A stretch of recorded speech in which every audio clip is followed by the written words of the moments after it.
மடி பிச்சை யார் எடுக்க வேண்டும், எப்படி எடுக்க வேண்டும் அப்படின்றதையே உங்களுக்கு தெரியுமா? இந்த காணொளியின் மூலம் தெரிந்து கொள்ளுங்கள். உயிருக்கு ஆபத்து என்ற நிலையில் பரம்பொருளிடம் உயிர் பிச்சை கேட்பதுதான் மடிப்பிச்சை.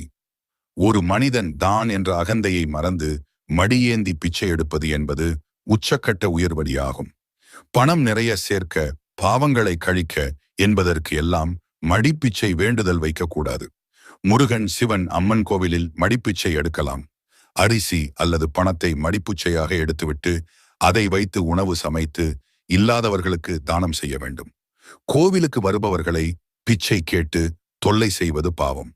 மடி ஏந்தி நிற்பவர்களுக்கு பக்தர்கள் தானாக முன்வந்து பிச்சை போட வேண்டும்.